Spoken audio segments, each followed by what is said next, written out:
আসসালামু আলাইকুম। হ্যালো বন্ধুরা, আশা করি সবাই ভালো আছেন। কোয়েল পাখির বয়সগুলো আজকে 7 দিন হবে আমি হাট থেকে কিনে এনেছি। তো কোয়েল পাখিগুলো অনেকটাই চালাক হয়ে গিয়েছে আর কিছুটা বড় হয়েছে, দেখতে বোঝা যায়।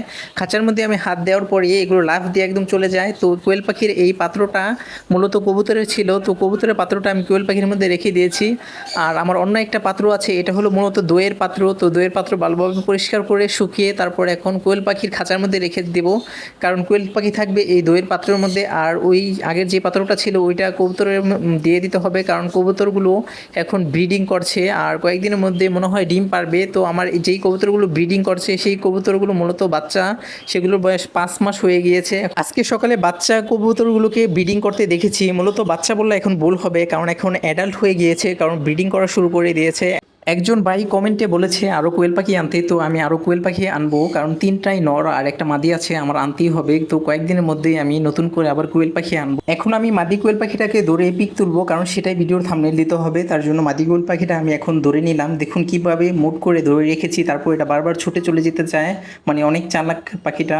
তো আমার পিক তোলার পর আমি কোয়েল পাখিটাকে আবার খাঁচার মধ্যে রেখে দিলাম, আর এই দইয়ের পাত্রটা এটা কোয়েল পাখির খাঁচার মধ্যে রেখে দিব, যাতে সবগুলো কোয়েল পাখি রাত্রে এটার মধ্যে শুয়ে থাকে এবং খাবারও খায় বসে বসে। আর অন্য যেই পাত্রটা ছিল সেটা এখন আমি কবুতরের বাসার মধ্যে দিয়ে দেবো, কারণ কবুতরগুলো কয়েকদিনের মধ্যে ডিম পারবে এবং ব্রিডিং করছে একটু আগে দেখলাম। এখন আমি এই ছালাটা বিছিয়ে দেব, কারণ ছালাটা আরেকবার বিছিয়ে দিয়েছিলাম, তখন ছালাটা বিন্দু বসে না, মানে ছালাটা বাহির করে ঠুকুর দিয়ে ফেলে দেয়। তার জন্য ছালাটা প্রথম দেওয়ার সিদ্ধান্ত নিয়েছিলাম, পরে উঠিয়ে দিলাম, কারণ কয়েকদিন পরে দিব যখন ডিম পারবে একটা, তাহলে আর ছালাটা তখন উঠাবে না। তো এখন ছালাটা রেখে দিব আর শুধু এই পাত্রটাই দিয়ে দিব।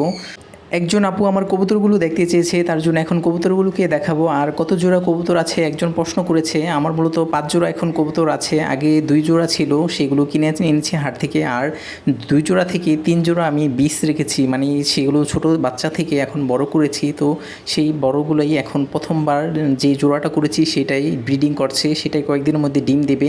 তো সেই জোড়াটা হলো যে এই দুইটা দেখতে পাচ্ছেন, এগুলো হলো একটা জোড়া। এগুলো দুইটাই বাচ্চাই একসাথে ফুটেছে এবং জোড়ও নিয়ে নিয়েছে। তো কয়েকদিনের মধ্যে এগুলো ডিম পারবে।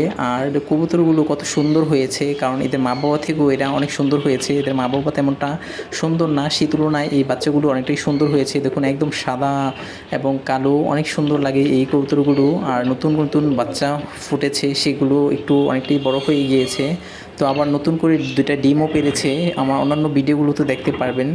এই খাঁচাটার মধ্যে 2 জোড়া মানে 4টা কবুতর, আসলে আমার খাঁচার স্বল্পতার জন্য 2টা একসাথে রেখে দিয়েছি, কারণ এত তো খাঁচা আর উপরে আর জায়গা নেই, মানে খাঁচা আনারও বারান্দার মতো সেট আপ নেই, তার জন্য আনিনি। যেগুলো 7টা খাঁচা আছে, তো সেগুলোর মধ্যে কোয়েল পাখি, কবুতর এবং মুরগি পালি, কবুতরই মূলত বেশি। তো দেখুন এই পাত্রটা দেওয়ার পর কবুতরগুলো কীভাবে পাত্রটার মধ্যে বসার জন্য পাগল হয়ে গিয়েছে। আর মূলত এটার পেটের মধ্যে ডিম এসে পড়েছে, কয়েকদিনের মধ্যেই ডিম পারবে। যখন ডিম পারবে তখন আমি নতুন করে সবার সাথে শেয়ার করব ভিডিওর মাধ্যমে। তো সবাই ভালো থাকবেন। আমার ভিডিওটা ভালো লাগলে একটা লাইক, কমেন্ট আর সাবস্ক্রাইব করার অনুরোধ রইল। আল্লাহ হাফেজ।